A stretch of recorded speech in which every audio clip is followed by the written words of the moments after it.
Can we all just like take a moment to just appreciate this? Like sitting at this table in this set, like Jesus and his friends sat down at a table just, kind of like this, at least in this setting with friends. And he did that about 15 hours before he would be hanging on a cross. We're here to talk about passion today.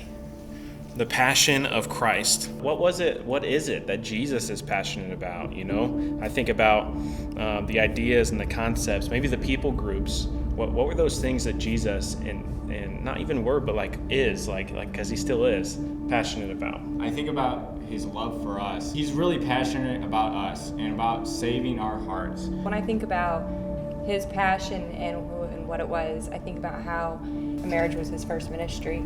That we were called to, as women, we were called to respect our husbands. And our husbands were called to love their wives as, Christ loved the church. I think his passion was to help people, and change things, because he did tons of things that I think the reason why the Pharisees didn't like him is because he was kind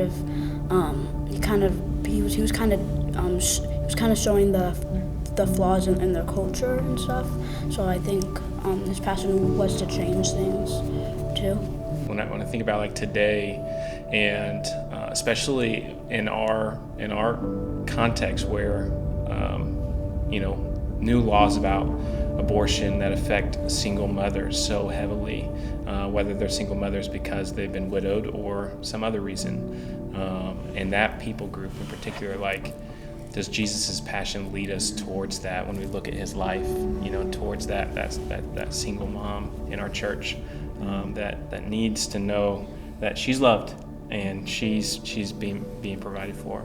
As old as the word is in Scripture, I think we understand when the reference is to the aliens, those who are not the native common person of a culture, and they are originally the outsiders, but the door is still open to them too, to receive them. Again, an outcast in our eyes, but in his eyes, as foreign as they are to our ways, we are called to receive them with the same kind of passion.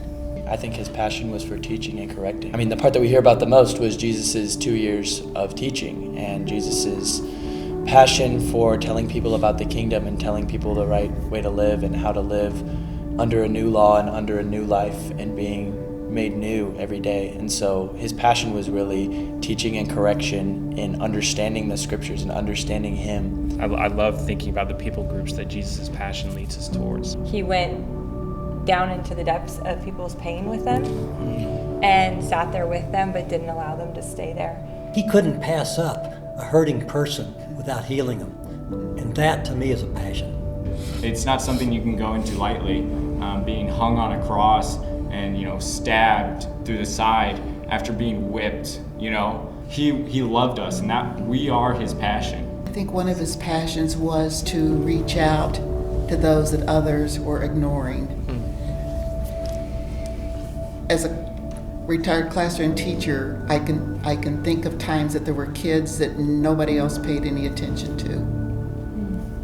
And if you didn't help the rest of the classroom see that that student also was worthy of being heard, that person being worthy of being recognized, the teacher wasn't teaching, and Jesus was a master teacher.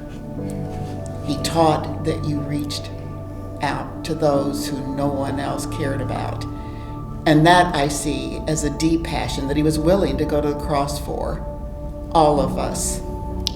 And to me, that was one way to measure his level of passion, was what lowly people he would go to and serve and love and heal.